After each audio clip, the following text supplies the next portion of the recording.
Wow, I thought it would be better that guy tell you than me. So, anyway. Hey, so glad you're here this morning. I want to let you know about some things happening tonight. If you got nothing going on, join us in Challenger Park, 6 o'clock. We're going to be having a cookout. We're going to provide the veggie burgers and the non-veggie burgers and all the fixings for that. You bring something that goes with the burger, like chips or fruit salad or potato salad or dessert, and join us. We're going to have a great meal together. Invite your friends, your family, your neighbors. And as soon as the sun goes down, about 7:10, 7:15, we're going to be showing a movie right there in the park under the stars. So bring a blanket, your lawn chairs, your friends, and we should be done about 9 o'clock. So if you have little kids, no worries, you'll be able to tuck them in by 9 o'clock. So come on out and join us tonight for our cookout and family movie night in Challenger Park. There's information on that in your bulletin. Also, we have flyers as you leave. Next week, we're also going to be having another meal together. We like eating together, don't we? Isn't that awesome? And so I want to invite you to bring a great dish next week with you. Come to church. Let's worship together. And after church, we're going to share a meal together downstairs.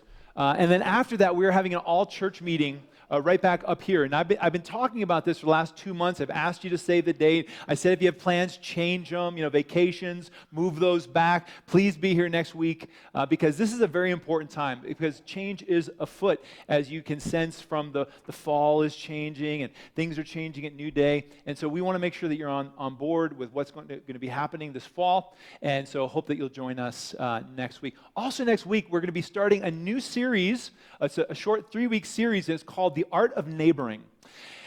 Jesus said that the greatest commandments were to love God with all of our heart and to love our neighbor as ourselves. And for 3 weeks, we're going to consider what if he meant our literal neighbor? What if when he said, love your neighbor as you love yourself, this is the greatest commandment. What if he meant the people living right immediately around us? And so for 3 weeks, we're going to consider that question and look at the implications of it in the art of neighboring. This is going to be an amazing topic to get your small group started if your small group chooses to do this, because small groups will start the week after week 1. And so we're going to have small group curriculum for you to process this together with your small group community to begin to apply some of the things we'll be talking about during this 3-week series. So look forward to that as well. Well, last year, I don't know if you saw this, but the global health services company, Cigna, released all of the results of their nationwide survey on the results of loneliness in America. And basically, after all of the number crunching, what they found was that most American adults are considered lonely. Just over 50%, most American. Now, if this survey is right, and the data appears to be solid. Because they didn't just ask people, are you lonely? But they had a series of 20 questions that sought to identify loneliness in people. But if the survey is right, and it appears that it is, what that means is, the implications for us is, there is a very good chance right now you are lonely. But I'm suspicious that if I were to do our own little poll here this morning, which I'm not going to, and just say, hey, if you're feeling lonely today, would you raise your hand? I doubt that half of us would raise our hands. We have this epidemic in our culture in America right now of loneliness, but I think when most of us hear that, we think of the problem being out there, but not in here. I'm not lonely. Are you kidding me? Do you know how many people I know, how many people I'm around all the time, how many people I'm connecting with on social media and texting and emailing, and how many people I work around all the time? I have no time to be lonely. See, loneliness, I think, is something that's very difficult to self-diagnose. There are times when we can do it, but I think oftentimes we miss loneliness in our own hearts, and I think it's a multi-layered reason for why that happens. I think one of the reasons we misdiagnose loneliness in ourselves is because there is still a stigma in our culture about loneliness. When we think about the lonely person, maybe the images that come to our mind is that elementary school kid who's eating lunch all alone, and they have nobody to sit with, right? And maybe you were that person like me, or you're afraid of being that person, and we don't want to be that person now, and so we would never say we're that person. I'm not lonely. And we kind of mask our loneliness by maybe saying that we have other emotions. Well, I'm just depressed, or I'm fatigued, or I'm in a funk, but not lonely. Another reason I think we fail to recognize loneliness in ourselves is a lot of us don't really understand loneliness. We don't really understand what it's about. We think it means to be alone, and we realize maybe we're not alone all the time, and so clearly what I'm feeling can't be loneliness. And so let's define loneliness together. I've been studying the topic a lot recently, and so I kind of put together my own little definition, and you could agree or disagree with this, but I believe this is a pretty good definition of loneliness. That loneliness is a feeling of sadness or depression due to social isolation, lack of meaningful connection, or feeling as though you're not understood or that you don't belong. This is a definition that I think starts to get at the reason why it's difficult to diagnose it in ourselves. Because oftentimes it manifests itself in our lives as sadness or depression. And so we would say, oh, I'm not lonely, I'm just sad or depressed. But that's actually symptomatic. Those are symptoms of me being lonely. The root cause is that I'm lonely. That is why I am sad or depressed. So we could miss that. And we also see that loneliness can be caused by a variety of reasons: social isolation, lack of meaningful connection. That means you can be surrounded by people, but if you don't have meaningful connection, you could begin to feel lonely, or maybe you feel like you're not understood, or you're in a place where you don't belong. All these are different causes of this emotion, this human emotion of loneliness. Now, so that's the definition. But I think as we start to look at the data that came out of the Cigna nationwide research that really was very groundbreaking last year, we start to see that this definition is pretty sound, but also we begin to see how widespread this is. And so I'm going to share just some of the data points with you from that research released last year, and I want you to kind of personalize this and ask yourself, where am I on each side of each one of these data points, and am I experiencing loneliness? So one of the first is this, that nearly half of Americans report sometimes or always feeling alone or left out. So would you say that you sometimes or always feel alone or left out? Or 1 in 4 Americans rarely or never feel as though there are people who really understand them. If I were to ask you, do you have people around you who believe in you, who understand you? How would you answer that question? Or look at this, 1 in 3 global millennials. Now this was a different study that was done. This is a global study that was recently done of millennials, and found that millennials are incredibly lonely. One of the reasons is only 1 in 3 say they have someone in their life that believes in them. What that means is that 2/3 of this huge generation of people 23 to 38 around the globe, 2/3, nearly 70% would say, I have nobody in my life that believes in me. That will lead to an incredibly lonely generation. And again, this isn't just an American thing, this is a global thing. 43% of Americans say they sometimes or always feel their social relationships are not meaningful and they are isolated from others. Again, that's a huge percentage. Or consider this, only 53% have meaningful in-person social interactions with friends or family on a daily basis. That's considering friends and family. So only half would say on a daily basis I'm interacting with people, even in my family, on a meaningful basis. And the numbers are worse for Gen Z. As a matter of fact, Generation Z, those who are currently 18 to 22, are the loneliest generation, and they claim to be in worse health than older generations. Loneliness. So again, where would you put yourself on the loneliness scale? I mean, as you look at some of these data points, are you relating with them? Would you say that I'm lonely now, or I can remember a time in my distant past when I was lonely? One of the things I think is important to say about loneliness is that while it's never good to be chronically lonely over long periods of time, it's obviously detrimental to our quality of life, our health, our spiritual life, our connection with others, obviously.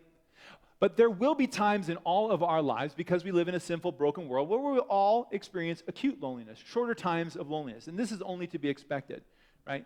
That's okay. I mean, even as we look at the pages of the Bible, we find some of the heroes of our faith went through times of acute loneliness. As you look at the life of Moses, one of the greatest leaders in the world, he had these seasons of loneliness, primarily because he was a leader, and oftentimes leadership can be a very lonely place, and it was lonely at times for Moses. Or if we look at Elijah, right after the great success at the Mount Carmel and the prophets of Baal, he went through a time of feeling so isolated and distant and alienated and lonely that he wanted to die. King David, the guy who had a heart after God's own heart, he went through seasons of loneliness in the wilderness as he ran from Saul, and he would write about those times. We still have those in song in our Psalms. Jesus, hanging on the cross, felt isolated and abandoned and alone, even from his Father. My God, why have you forsaken me? Perhaps one of the best examples of biblical loneliness is, I believe, the Apostle Paul. The Apostle Paul has an experience at the end of his life that I think is almost it's a case study of loneliness, about why loneliness happens and how it's experienced in our human experience. But Paul is at the very end of his life. He's in a Roman prison. He's about to be executed. He doesn't know when, but he realizes his life is kind of winding up. And he's all alone. And he writes this letter. This is the last letter we have of Paul that he wrote before he died. It's 2 Timothy. And he writes it to his son in the faith. And the letter ends. These are like the last words we have of Paul. And you can sense the loneliness transcending 2,000 years. I'm going to read this longer passage to you, but just listen to it, and then we're going to kind of dissect it a little bit and see kind of what we can learn about loneliness. But this is what he writes to Timothy in 2 Timothy 4:9. Do your best, Timothy, to come to me quickly. For Demas, because he loved this world, has deserted me and gone to Thessalonica. So he's saying, please come. I've been deserted. Crescens has gone to Galatia and Titus to Dalmatia. So these are two of his co-workers who he needed to send out for the sake of doing gospel work. Only Luke is with me. Get Mark and bring him with you because he is helpful to me in my ministry. I sent Tychicus to Ephesus, again, probably to do gospel work. When you come, bring the cloak that I left with Carpus at Troas and my scrolls, especially the parchments. Alexander, the metal worker, he did me a great deal of harm. The Lord will repay him for what he has done. You, too, should be on your guard against him because he strongly opposed our message. At my first defense, no one came to my support, but everyone deserted me. May it not be held against them. But the Lord stood at my side and gave me strength so that through me the message might be fully proclaimed and all the Gentiles might hear it. Greet my good friends Priscilla and Aquila and the household of Onesiphorus. Erastus stayed in Corinth, and I left Trophimus sick in Miletus. Do your best to get here before winter. So again, you get to kind of sense the loneliness of Paul, this great apostle, this great worker for the Lord in this prison cell at the end of his life. And we can learn things about loneliness from his experience.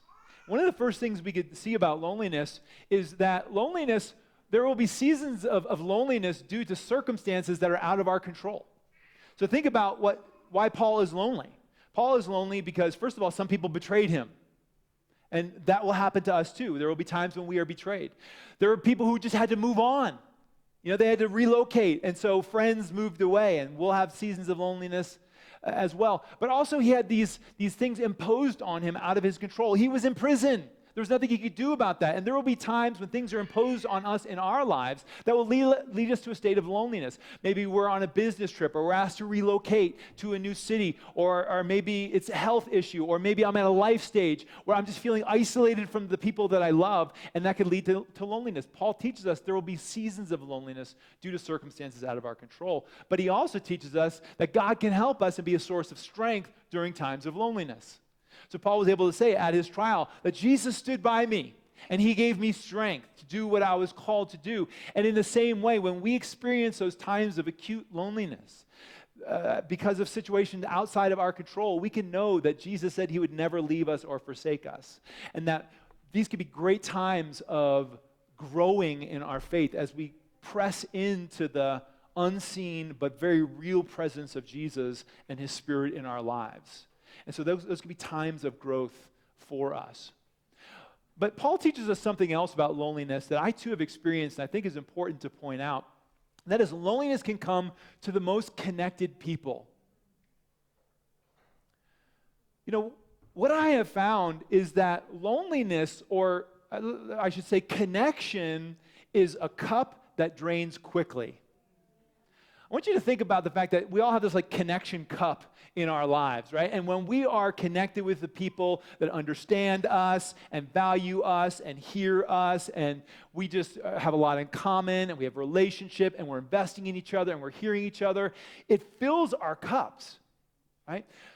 And knowing that we have that place to belong, and knowing that those connections fill our cup. But if I'm removed from that social network, or from that place where I belong, or that place, even though it still exists, my cup will drain very quickly. And that's what's happening for Paul in that prison cell. Paul was one of the most socially connected guys of the first century. I mean, he was one of the most well-known people of the first century, particularly in the Christian church. Everyone knew who Paul was. He had deep and meaningful relationships with people in every city in the then-known world. He could go anywhere, get a free meal, have a night to stay. People would love to have him into their house. Paul was a well-connected guy, but it didn't do anything for his loneliness sitting in that prison cell, isolated from all of those relationships. His connection cup had been drained to nearly empty. And I've experienced this in my own life as well. Maybe you have too. I think of a time several years ago, maybe 4 or 5 years ago, I took my first trip to Israel. And I was going to Israel to kind of learn how to lead trips so I can lead many of you on trips to Israel. And so I went by myself. And on this trip, I was kind of just jumping from group to group to get to know different guides and whatnot. And I met amazing people. I was constantly surrounded by people, good people. I had conversations with many of them. I was getting to know them, but I was always an outsider. Right? These people knew each other from back home, and they didn't know who I was. I would go to meals. I'd see couples sitting together. I didn't really know who to sit with. And I realized about halfway through this trip, I am lonely. I am really, really lonely during this trip. And I knew that I have great relationships with people back home, that my wife loved me, my kids love me, a couple of you, we have good relationships, right? I knew that I had a place of belonging back in Parker, that I had a meaningful existence here, but it didn't make any difference. My connection cup emptied so quickly when I found myself in an environment where I don't really feel like I belonged. I was kind of an outsider. That was a huge loneliness learning for me. But there are circumstances besides just the ones Paul encountered that lead to loneliness, and particularly for us, our culture is a culture that will lead to loneliness. And these are things that are often out of our control, but it is totally in our control how we will relate to these cultural dynamics. For instance, the value of individualism. Probably one of the highest values of our culture. Our nation was founded on this value of individualism, right? I can do it. I'm going to pull my bootstraps up. I'm going to get through. I'm going to win this thing. I don't need anybody's help. I could do it on my own, right? We are a nation of rugged individuals. And that can often lead to loneliness, particularly in the way, as you look at the way it leads to the way we live. Look at suburban lifestyle. It's built on isolation and individualism. Our homes, if you live in suburbia, our homes are built to keep us isolated. So we pull into our garage and we close the door and we'll kind of wave to our neighbors as the door is going down. And then we go to our backyard and we hang out in our backyard with the fence where we have complete, isolation. We don't have to see anybody. That's life in suburbia. Also, our pace of life is a huge part of our culture that leads to loneliness. If I were to ask, what's the one thing that's keeping you from connecting to people more meaningfully, most of us would say, it's time. I don't have time for that. Are you kidding me? Time to connect with people? I'm too busy. Besides, I'm surrounded by people all the time. I'm emailing people all the time. I'm around people at work all the time. But the problem is, we're not connecting with those people in deep and meaningful ways that really fill our connection cup. But we're connecting with them in much more kind of superficial ways, which then leads us to the whole idea of technology and social media. Technology and social media, they give us this illusion of connection, right? I'm texting all the time, I'm tweeting, I'm posting, I'm emailing, and I'm talking to so many different people, but this isn't doing for me what I need. This isn't connecting me the way I was wired to connect. And could that be why Gen Z is the loneliest generation, the first generation to grow up exclusively with a smartphone? And all of this loneliness has an impact clearly on our quality of life, but it also has an impact on our long-term health. And that's why life insurance and health insurance company like Cigna would invest all of those resources studying loneliness, because they realize it impacts our health, which then impacts their bottom line. Some of the things that they found is that, first of all, loneliness, chronic loneliness is as bad as smoking 15 cigarettes a day. I don't know how you quantify that, but okay. That sounds pretty bad. And more than that, listen to this. Loneliness is a better predictor of early death than obesity. It impacts our health. Well, are you ready for the good news? A couple people are ready for the good news. I'm going to talk to the couple people who are ready for Are you ready for the good news? All right. Here's the good news. The gospel of Jesus Christ, like it does all human issues, addresses the issue of loneliness. The gospel covers it. Because Jesus, the good news of Jesus, that he died on a cross for our sins, that he rose again 3 days later, that he ascended to the right hand of the Father, that he is coming again. What the gospel tells us is that Jesus, through that work, is bringing all things together under his authority, that he's bringing all people together relationally under his authority, that all broken and redeemed things are being made whole, that he is calling foreigners and aliens, and he's calling them together into a new community, a new kingdom called the church. The gospel is the answer for loneliness because the gospel calls us from loneliness to togetherness. You know, the Bible has a lot to say about this. I mean, you read the New Testament, you can't miss this, that the gospel calls us from loneliness to togetherness. And there's so many places in the Bible where we could see it, not only a picture of this, an example of what this togetherness looks like, but also a prescription of how to get there. And there are many places in the New Testament we could look at, but I want to take us particularly to a small passage in a little letter that the Apostle Paul wrote, again from that same prison cell. He wrote it to a church in the first century in a city called Colossus. And it's the letter that we have in our New Testament called Colossians, Colossians chapter 3. Colossians is, again, a letter, short letter, 4 chapters that Paul wrote from that prison cell, probably right before he wrote the letter of 2 Timothy, right before he was executed. And he writes it to this city, this church, this group of Christians, young Christians, who were meeting in this community. He had heard that there was some false teaching going around, so he wanted to address this heresy that these people were believing that was counter to the gospel of Jesus. And so for the first half of the letter, he's addressing this heresy, and he's addressing it by just presenting them with the supremacy and the sufficiency of Jesus. And then as you get to chapter 3, he switches gears and he goes into a section called, rules for holy living. And there's all kinds of just together language through this whole section. I mean, the rules for holy living is all about living in unity. It's all about living together. And he gets to verse 11, and he's talking about how there's no longer any Jew or Greek or slave or free or circumcised or uncircumcised. But Jesus has torn down every wall that would possibly divide us and keep us from living together in unity. And then we get to this passage in chapter 12, verse 12, 13, and 14. And just listen to the together language in this passage.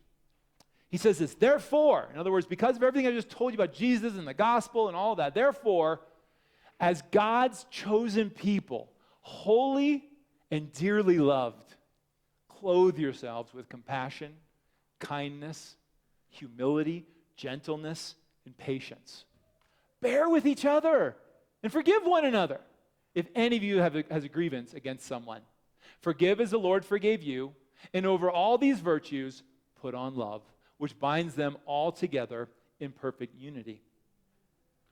So, what stands out to you about that passage? What is the common theme or thread that all of those highlighted words shares? It is that they are all relational. These are all things that cannot be done by myself. I cannot be, forgiving. Well, I guess I could forgive myself, but in this context, all of these are meant for interpersonal relationships because that's what the gospel is. The gospel is about bringing all people together. The gospel is about reconciling people to God and people with one another, about tearing down barriers, bringing all things together under Christ. And therefore, because the church is the expression of the gospel on this planet, the church is to be the expression of God's togetherness. We are to be a relational community. We are to be a community of the redeemed, of those who are being healed, of the forgiven, of the loved, of the chosen, of those who have accepted faith in Jesus Christ. We are to be a community that when I am feeling lonely, I know where to go, where I will experience compassion, kindness, humility, gentleness, patience. The church is a place where togetherness should not be the exception but the rule. And loneliness should only be during short times for other circumstances. The church is a place where we come together around our common belief and our common worldview, a place where we know we belong because we have a common purpose of knowing Jesus and making him known. This is what the church is. This is what the church is to be. It's what it always has been and what it is today. And that's why Signa says that those who practice their faith are less lonely and more connected than those who don't, right? Your faith makes a difference in every aspect of your life, including your level of loneliness. But let's be honest. The church doesn't always get this right. It wasn't getting it right in the first century in the city of Colossus. Otherwise, why would Paul have to write this? He's not writing affirming them for doing this. He's writing encouraging them to do this because they probably weren't getting it right. Maybe they weren't forgiving one another. Maybe they were alienating each other. Maybe they weren't living together in perfect unity the way they were supposed to be. And still today, the church often gets this wrong. Some would say, depending on your experience of the church, you would say the church most often gets this wrong. The question is why? If Jesus is real, if he really did die for our sins and rise again, he's coming again, if the Spirit really is among us, if Jesus really is among us, why are there still lonely people among us in the church? I think it's not for a lack of desire for connection.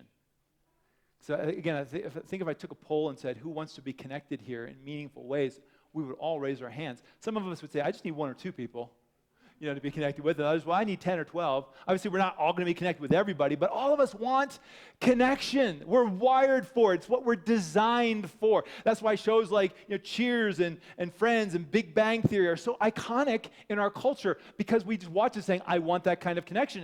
As messed up and as dysfunctional as those relationships are, I want to be a part of something like that, a place where I could know and be known. And so it's not for a lack of wanting it. So why are we still lonely even in the midst of the gospel-focused church? Well, I would say number one, it's because of sin, right? Even though Jesus has died to pay for the penalty of sin, we still live with the effects of it, right? And so my sin still interacts with your sin, and our sin makes us fearful of each other at times and build up walls and makes us want to isolate and makes us get offended and hurt, and all that comes into play. That then makes me kind of go back into a cocoon and isolate, and maybe I'm going to be lonely because of my sin or your sin. That often happens. On top of that, I think there is a reality, a truth that many of us fail to realize as we think about our connection with others, and that is this, that building community is a learned skill and it takes work. Building community, anybody get that? It's a learned skill and it takes work. Community doesn't just happen. Relationship doesn't just happen, but it takes work. But one of the most prevalent relational myths in our culture is that community is something that is found. I need to find community. It's out there somewhere. And so if I meet the right person, or I find the right job or the right work environment, if I meet the right potential spouse, if I find the right church, I will just enter into community. And that is why we go from relationship to relationship, group to group, workplace to workplace, boss to boss, church to church, looking for community out there, never realizing we've got to have skill and we've got to build it. And so when we get to that person and things start to go sideways, we're like, well, I guess that just isn't meant to be, or that workplace, that boss is just not nice, or that church is just not friendly enough. Community is not something we find. Community is something we build. We've got to be willing to build community. But here's the problem that I have, and maybe you have too, is that nobody is teaching us how to build community. I mean, where do you go to learn how to really invest in relationships? We go through years of training to get ready for our job, but do we ever have even one class on like how to get along with a coworker? Right? I mean, so we enter into the workplace like, I don't know how to do this. We don't know how to do it. Dr. James White was recently writing on this topic, and he said, it's like we're trying to build a 5,000-piece jigsaw puzzle without the picture on the front of the box, right? We're trying, we long for community, but nobody's showing us how to get there. No one's teaching us the skills and the work that needs to be done in order to really build relationship. And so Dr. White goes on, and he writes about this when he talks about these layers of relationship and how relationship is built. And he says that there are basically, he used 5, I narrowed it to 4, but 4 ways or layers of building relationship. Number 1 is attraction. Number 2, disappointment. Number 3, acceptance. And then number 4, intimacy. The relationship begins with some level of attraction. Not necessarily sexual attraction, but just attraction between, people. Like there's something in you that I kind of am attracted to. I like in you. You're funny, or you seem to be like me, and we're attracted to each other. And then with some people we say, hey, why don't we hang out together? Let's get coffee. Let's get lunch. Let's go to a game. Let's have a meal together. Let's do something. And we begin to invest in relationship during that attraction stage. But if you spend enough time with anybody, no matter how great they are, the inevitable second stage is disappointment. If you spend enough time with a sinful person, they will disappoint you.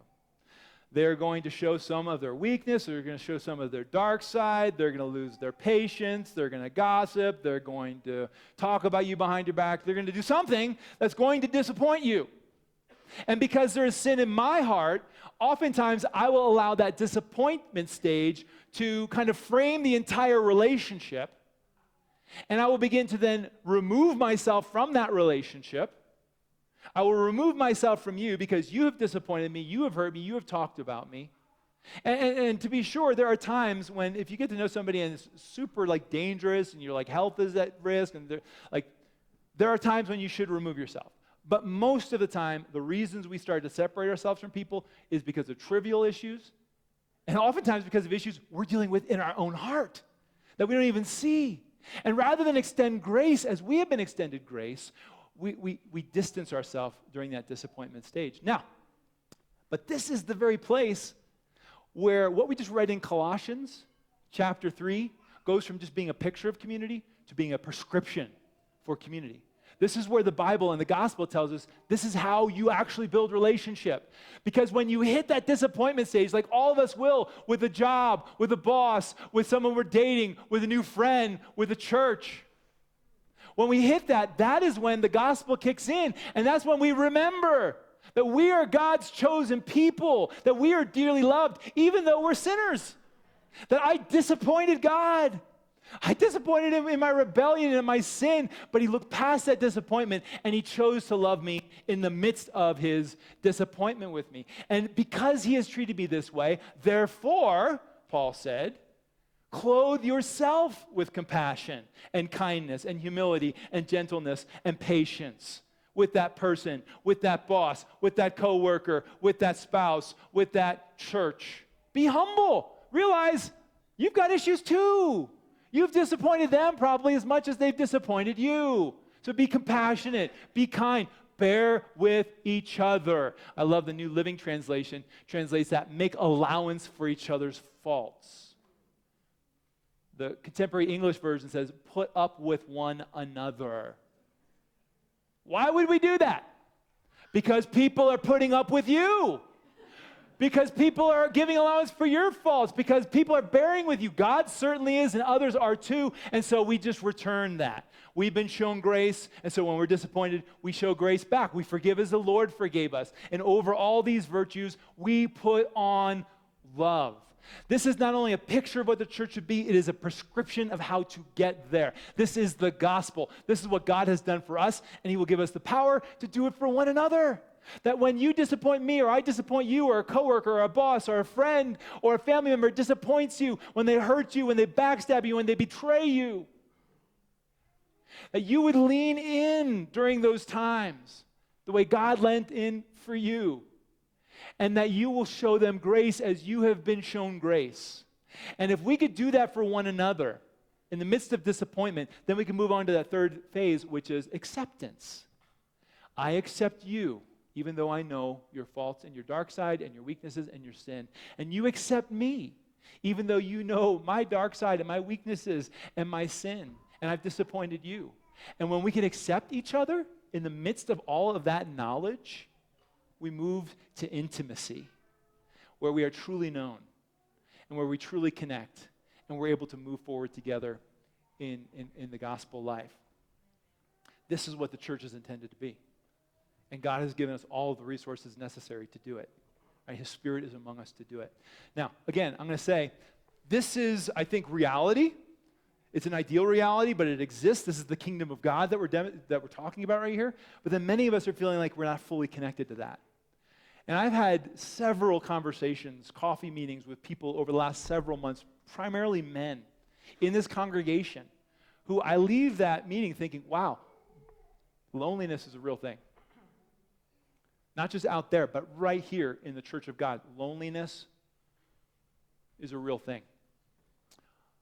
But I believe we have all the resources necessary here to be able to step out of loneliness and into togetherness. Let me give you a couple examples.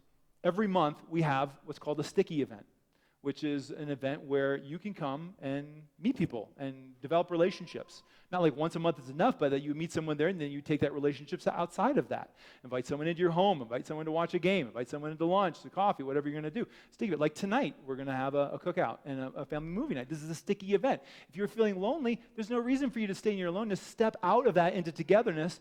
Get out, meet some people, make yourself available. More than that, our very mission as a church is lived through 3 relational environments. It's called our molecule. We connect to Jesus together through worship, like we're doing right now. We grow in Jesus together through groups, and we serve like Jesus together in the church and in our world. These are 3 relational environments where all of us can kind of step in and lean in and get to know one another and be transparent and share our struggles and our thoughts and be interested in other people and listen to what they're going through as well. But here's the thing. If any of this is going to work, we all need to get past the idea that the church is someone else, that the church is out there, that the church is not me. I am the church. Can you say that? I am the church. Yeah, you are the church. We are the church together. And so often I'll hear things like, oh, that person got dropped by the church, or that person, the church isn't loving them, or the church did this to me. It's like, wait a minute. No. We're the church. We don't do this with our gym membership, do we? It's like, oh, that gym is not getting me in shape, man. It's like I pay my dues every month, and I know the equipment is there, but they have got to get me in shape. No, we know the gym is there, and they open the doors, and they have all the resources there for us to get in shape. And if I want to get in shape, I'm going to go to the gym, and I'm going to use the equipment, and I'm going to engage in that, and I'm going to get in shape, right? We know we have personal responsibility when it comes to our physical health. We have personal responsibility when it comes to our emotional and our spiritual health as well. No one is going to force this on you. No one is going to make you do this. We're going to simply invite you into community, but it will take work. It means that you're going to have to prioritize worship together and not just sneak in and sneak out, but that you would actually engage with somebody, talk to somebody, meet somebody new, that you would actually sign up for a small group, that you would, say, not only am I going to sign up, but I'm actually going to go. I'm going to prioritize that time. And not only am I going to go, but I'm actually going to share my journey. I'm going to be real with what I'm going through. I'm going to be interested in other people. I'm going to listen to what they're going through. I'm going to celebrate their successes. I'm going to pray for their struggles. I'm going to join a service team in our community or here at church. I'm going to get to know people through the service community, right? I'm going to fully lean into the resources that are available to me in order to move from loneliness to togetherness. Loneliness is real. The effects of it are very real, but they don't have to be. All we need to do is realize that we are not alone in our aloneness, that I'm surrounded by other lonely people, and step out of that and open myself and to begin to connect with the people around me. That's what the church is intended to be. So let me just give you some homework and then we'll be done. If you are willing, your mission, should you choose to accept it, is this. Number 1. Prioritize our molecule. That means, again, make sure you're here. Just be regular. Once a month is not going to do it, right? Join a group. Right now is our group sign up. If you go to the back, you're going to get a little chocolate thing there on the table. Sign up for a group. Say, I'm going to commit to Wednesday nights, Tuesday nights, Thursday mornings, Friday nights, whatever it is, whatever works with your schedule, whatever group looks good for you. Sign up and commit to it and then be there. Show up and be present. And get on a service team. Service teams are great places to meet people, particularly for guys as well, because we like doing stuff together, right? But also the ladies as well. So prioritize our molecule. Number 2, come to our sticky events. Lean into those. When you hear something's happening, come, and again, open yourself up, meet somebody. But know that responsibility is on you. And then finally, intentionally, I'm going to ask you to do this. Intentionally set up a connection with someone this week. If you haven't done this yet, I want you to reach out to somebody, maybe that you know, a friend, or somebody that you know is lonely, somebody that you haven't connected with in a while, or someone you just like to get to know, and say, hey, can we grab coffee? How about lunch? How about breakfast? What works with your schedule? How about a Broncos game, Rockies game, whatever? You want to go golfing? Just connect with somebody intentionally this week. It could be a phone call, but face-to-face, of course, is better. And then join us next week as we kind of continue this theme as we look at the art of neighboring. But right now, let me pray for you. Father God, again, I want to thank you for the gospel, the good news that you are bringing all things together. I want to thank you that that gospel is so often expressed right here in this church, that this could be a place of togetherness and spiritual growth and of relational connection. And God, we pray for forgiveness where the times that we haven't gotten this right. May this church be a counter-culture spiritual community that fights against the individualism, that fights against the isolation, and that moves from division to togetherness. May we be a picture of the love that you have for us, God. And may it start with me. And we pray it in Jesus' name. Amen.